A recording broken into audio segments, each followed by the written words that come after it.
my dear friends, welcome back to channel and today's topic is difference between accounting concepts and accounting conventions. Last video में हमने chapter 3 of accountancy का पहला topic जो कि था meaning and features of accounting principles वो हम discuss कर चुके हैं। आज का हमारा टॉपिक अकाउंटिंग कंसेप्ट्स और अकाउंटिंग कन्वेंशंस में डिफरेंसेस जानना है। तो सबसे पहले आपको ये पता हो कि दोनों चीजें होती क्या है। गाइस, जिस टॉपिक को हमने लास्ट वीडियो में डिस्कस किया था जो कि है अकाउंटिंग प्रिंसिपल्स, इसको दो मेजर कैटेगरीज में डिवाइड किया जाता है। One is accounting concepts and other one is accounting conventions. Okay, this is the first thing.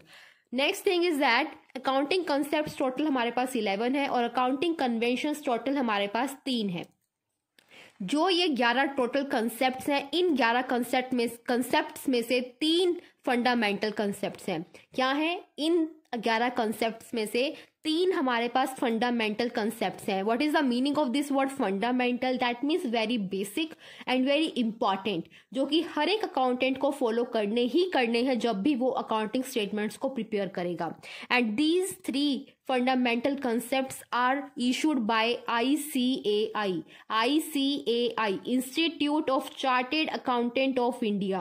ठीक है, इस बॉडी के द्वारा इन 3 कंसेप्ट्स को इशू किया गया है और ये तीनों कंसेप्ट्स अकाउंटिंग स्टैंडर्ड 1 के अंडर आते हैं। ठीक है, और बाकी हमारे पास 8 कंसेप्ट्स दूसरे हैं जो कि अदर अकाउंटिंग कंसेप्ट्स की कैटेगरी में बिलोंग करते हैं। अकाउंटिंग कन्वेंशंस हमारे पास 3 रहती हैं। First one is full disclosure, second one is materiality and third one is conservatism. तो इस चैप्टर में हमें इन सभी को डिटेल में समझना है। तो आज का टॉपिक तो इन दोनों में डिफरेंसेस क्लियर करना है। तो let's start the topic. Total आज मैं आपको कितने डिफरेंसेस बताऊंगी? 5 major differences we will discuss today between the accounting concepts and accounting conventions। ठीक है, फर्स्ट डिफरेंस जो है हमारे पास वो किसके बेसिस पर है? लीगल स्टेटस के बेसिस पर। किसके बेसिस पर? Legal status. ठीक है, लीगल स्टेटस में क्या है? Accounting concepts are legally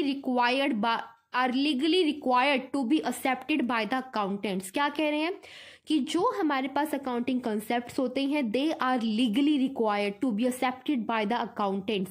that means अगर एक अकाउंटेंट अकाउंटिंग स्टेटमेंट्स को प्रिपेयर करना चाहता है, अकाउंट्स को मेंटेन करना चाहता है, तो उसे अकाउंटिंग कंसेप्ट्स को फॉलो करना ही करना पड़ेगा। They are legally accepted. ठीक है, और अकाउंटिंग कन्वेंशंस जो होती हैं their acceptance is completely based upon the general agreement और the common consent among accountants. ये क्या कह रहे हैं कि अकाउंटिंग कन्वेंशंस को फॉलो किया जाएगा या नहीं किया जाएगा वो कंप्लीटली किस बात पर डिपेंड करता है? क्या जो अकाउंटेंट्स हैं उनके अमंग कोई एग्रीमेंट हुआ है कि इसको हमने फॉलो करना है नहीं करना? एग्रीमेंट हुआ है तो वो फॉलो कर लेंगे, अगर नहीं हुआ तो वो फॉलो नहीं करेंगे। सीधी सी बात ये है कि हमारे जो अकाउंटिंग कंसेप्ट्स हैं उनको एक लीगल स्टेटस मिला हुआ है, उन्हें लीगली एक्सेप्ट किया जाता है, जबकि जो अकाउंटिंग कन्वेंशंस हैं उन्हें लीगली उनकी लीगल कोई एक्सेप्टेंस नहीं है। उनको एक्सेप्ट किया जाएगा या नहीं किया जाएगा वो जो है कॉमन एग्रीमेंट होता है अकाउंटेंट्स के बीच में। अगर एग्रीमेंट हो जाता है तो उन्हें फॉलो करेंगे, अगर नहीं हो पाता है तो फॉलो नहीं किया जाएगा। ठीक है, तो ये फर्स्ट डिफरेंस था। सेकेंड डिफरेंस का जो बेस है हमारे पास वो है role of personal judgement. Role of personal judgement in the accounting concepts personal judgement is not required. Personal judgement is not required. Personal judgement की कोई भी जरूरत नहीं होती है अकाउंटिंग कंसेप्ट्स में। पर जब हम बात करते हैं अकाउंटिंग कन्वेंशंस की, personal judgement is required in following the accounting conventions. सबसे पहले अकाउंटिंग कन्वेंशन आपने देखा होगा, वहां पर क्या लिखी थी? Full disclosure. आपको मैं बताना चाहूंगी इस कंसेप्ट को क्लियर करने के लिए, इस डिफरेंस को क्लियर करने के लिए मैं आपको उस पर्टिकुलर कन्वेंशन का मतलब बताना चाहूंगी। फुल डिस्क्लोजर का मतलब होता है कि एक अकाउंटेंट को जो भी लगता है कि इम्पोर्टेंट है यूजर्स के लिए, अकाउंटिंग इंफॉर्मेशन के जो यूजर्स होते हैं, जो भी अकाउंटेंट को लगता है कि उन यूजर्स के पॉइंट ऑफ व्यू से कि वो जरूरी हो सकती है इंफॉर्मेशन, अकाउंटेंट को वो हर एक इंफॉर्मेशन अपने अकाउंटिंग में मतलब कि अपने अकाउंटिंग स्टेटमेंट्स में वो शो करनी होती है। बिल्कुल क्लियर बात है, ये समझने की कोशिश करना। गाइस, अगर समझ नहीं आई है कि अकाउंटेंट, सपोज कीजिए मैं एक अकाउंटेंट हूं, मैं एक बिजनेस के अकाउंट्स को हैंडल करती हूं, तो मेरे जो द्वारा बनाए गए अकाउंट्स को कौन यूज करेगा? जो कंपनी की मैनेजमेंट होगी वो यूज़ करेगी, और जो कंपनी के स्टेक होल्डर्स होंगे जैसे क्रेडिटर्स होंगे, लैंडर्स होंगे, गवर्नमेंट होगी, वो सब भी यूज़ करेंगे। तो मेरी रिस्पॉन्सिबिलिटी ये रहती है कि जो भी इंफॉर्मेशन मुझे लगती है कि इम्पोर्टेंट है, कि इनके लिए, उन पार्टीज के लिए जो काउंटिंग इंफॉर्मेशन को यूज करने वाली हैं, वो सारी इंफॉर्मेशन मुझे अपने अकाउंट्स में शो करनी है। ठीक है, तो ये कहता है फुल डिस्क्लोजर का प्रिंसिपल। ये जो कन्वेंशन है, कन्वेंशन ऑफ फुल डिस्क्लोजर, सबसे पहली कन्वेंशन है जो आपने अभी शायद पीछे देखी भी थी, जो मैंने आपको भी दिखाई थी उस चार्ट में, कन्वेंशन ऑफ फुल डिस्क्लोजर। कि वहां उसका मतलब यही होता है कि जितनी भी इंपॉर्टेंट इंफॉर्मेशन एक अकाउंटेंट को लगती है कि वो जरूरी हो सकती है यूजर्स के लिए, वो सारी इंफॉर्मेशन उसे क्या करनी है, अकाउंट्स में शो करनी है। अब यहाँ पर पर्सनल जजमेंट की बात आई क्या नहीं आई, इस कन्वेंशन में पर्सनल जजमेंट की बात आई या नहीं आई? ऑब्वियसली आई है ना, क्योंकि जो इंफॉर्मेशन मुझे लग सकती है कि जरूरी होगी यूजर्स के लिए, वो हो सकता है दूसरे अकाउंटेंट को ना लगे, उसको लगे कि यूजर्स को इस इंफॉर्मेशन की कोई जरूरत है ही नहीं। ये भी हो सकता है ना। तो यहाँ पर पर्सनल जजमेंट की जरूरत होती है। 3 कन्वेंशंस हैं, तीनों कन्वेंशंस में पर्सनल जजमेंट चाहिए। पर काउंटिंग कंसेप्ट हमारे पास टोटल 11 है, और उन 11 कंसेप्ट में से एक भी कंसेप्ट में हमें पर्सनल जजमेंट की रिक्वायरमेंट नहीं होती है।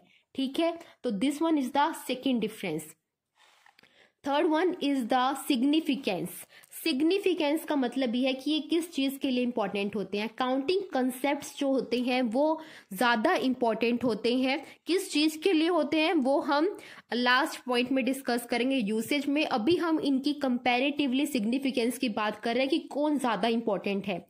काउंटिंग कंसेप्ट्स जो है वो ज्यादा इंपॉर्टेंट है। इसका रीजन सिर्फ एक है, क्योंकि उन्हें लीगल एक्सेप्टेंस मिली हुई है, उनको फॉलो करना लीगली रिक्वायर्ड है। बट यहाँ पर अकाउंटिंग कन्वेंशंस जो है वो लेस इंपॉर्टेंट होती हैं, क्योंकि कोई इन्हें फॉलो करे ना करे, उनकी खुद के अकाउंटेंट्स की मर्जी होती है। They don't have any legal acceptance. Okay, next हमारे पास होता है यूनिफॉर्मिटी इन द एडॉप्शन।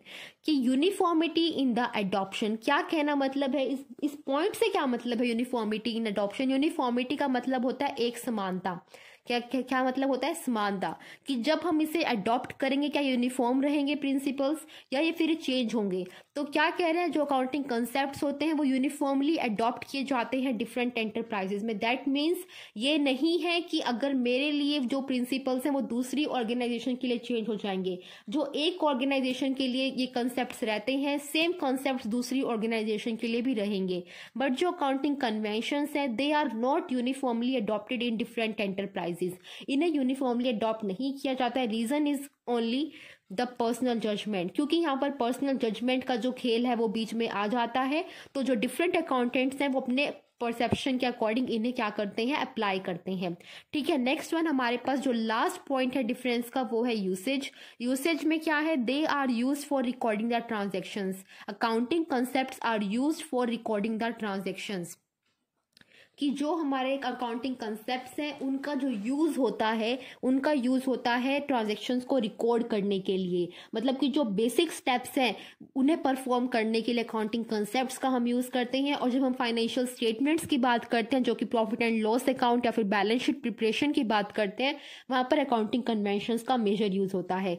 ठीक है, तो these are the 5 basic differences between the concepts and the conventions. I hope so आपको ये 5 डिफरेंसेस क्लियर हो गए होंगे। अगर आपको ये क्लियर हुए हैं, वीडियो अच्छा लगा है, तो please I want to request you कि आप इस वीडियो को लाइक करें, अपने फ्रेंड्स के साथ शेयर करें, और चैनल को सब्सक्राइब भी कर लीजिए अगर अभी तक नहीं किया है, क्योंकि ये एक अकेला जरिया होता है मेरे लिए जानने का कि आपको पसंद आ रहा है कि नहीं आ रहा है। आप सब्सक्राइब करोगे, that means you are liking the content of this channel, and I will feel really happy guys. So thank you very much for watching this video. Bye bye.